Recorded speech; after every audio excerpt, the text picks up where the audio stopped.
Tu penses que je peux décliner le coucou Snapchat sur coucou YouTube? Bah ouais. Coucou YouTube? Non, c'est horrible. T'es quand même... C'est moins ridicule avec les filtres sur Snapchat. Là, je me sens un peu bête, tu vois.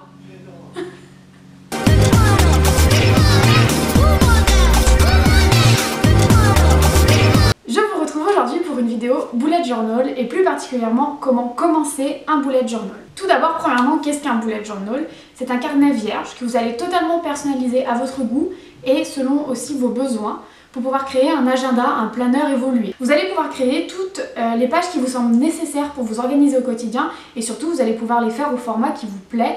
Au niveau du matériel, je vous conseille de commencer avec un carnet peu cher parce qu'au début, vous allez faire des erreurs, vous allez faire des pages finalement qui ne vous correspondent pas dans votre utilisation quotidienne.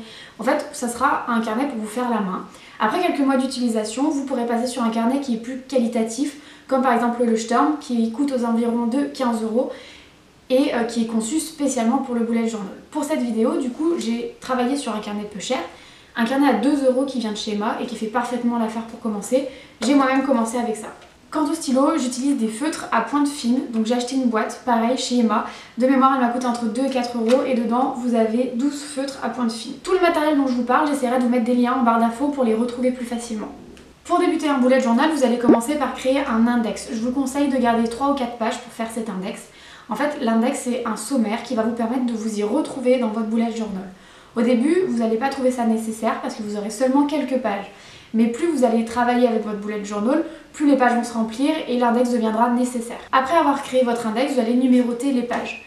Si vous avez des carnets style le Sturm, c'est des carnets qui sont spécialement dédiés au bullet journal, donc qui sont déjà paginés.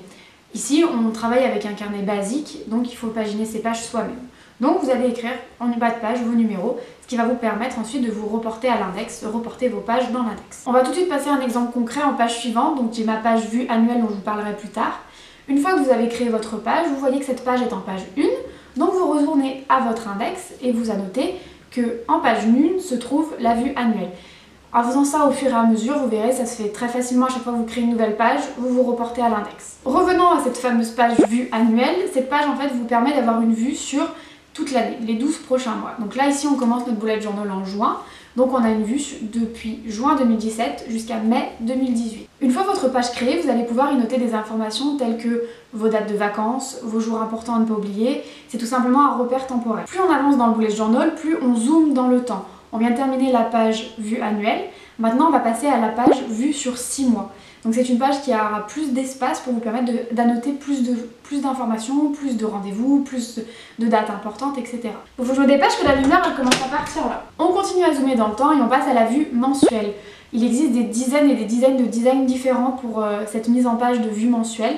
Je vous laisserai faire des recherches sur Pinterest ou sur Instagram. Je vous mettrai également des liens en barre d'infos d'articles avec des inspirations pour essayer de trouver votre page qui vous correspond, le design de votre page qui vous correspond. Ici je vous donne 2 exemples de pages de vue mensuelle, mais c'est vraiment à vous de tester et voir ce qui vous correspond le plus pour trouver vraiment la page qui vous aidera à vous organiser au quotidien. Lorsque vous faites votre bullet journal, il faut vraiment garder en tête qu'il n'y a pas de mise en page type.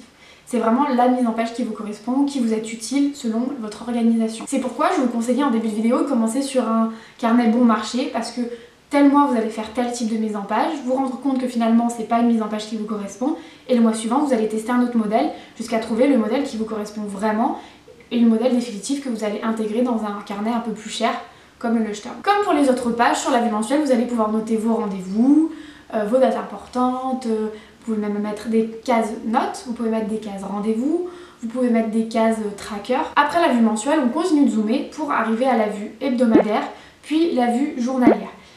Vous allez parfois utiliser les 2 pages, parfois utiliser seulement la vue journalière, seulement la vue hebdomadaire.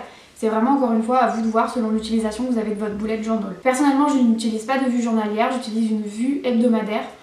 En début de mois, je crée toutes mes pages de vue hebdomadaire pour les 4 semaines et comme ça je peux remplir au fur et à mesure. A ce stade, je pense que vous aurez compris qu'on peut vraiment noter tout et n'importe quoi dans un bujo.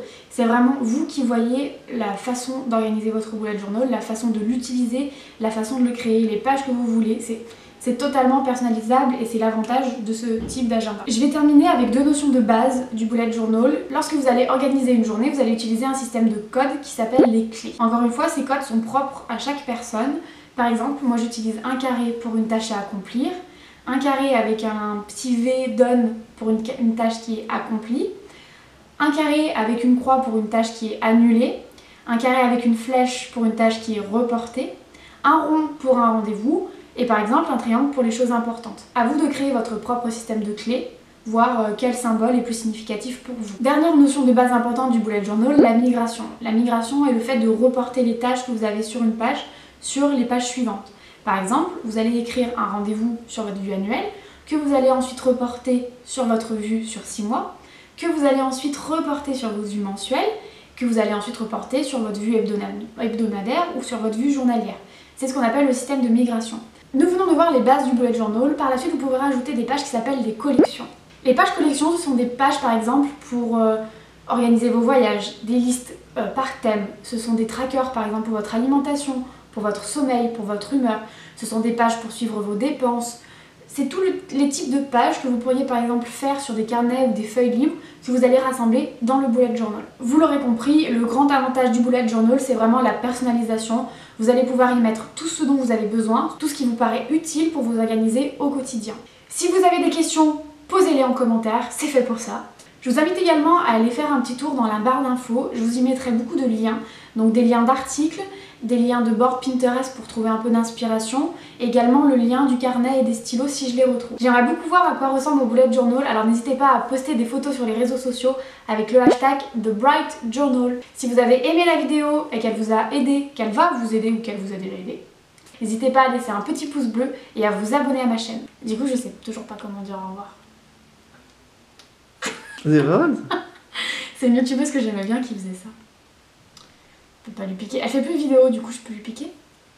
Léa, si tu passes par là. Je vous retrouve très vite pour une prochaine vidéo. D'ici là, n'hésitez pas à me suivre sur les réseaux sociaux, à aller sur le blog et prenez soin de vous. Salut! À la fin de chaque vidéo, je vais vous donner des petits indices pour que vous tentiez de deviner le thème de la vidéo suivante. Là, vous pouvez voir que le fond a changé. Ce sont des gros indices. Si je rajoute ça, je pense que vous avez plus de doutes. Donc si vous avez deviné le thème de la prochaine vidéo, je vous laisse me laisser un petit commentaire en me disant à votre avis, de quoi s'agit-il?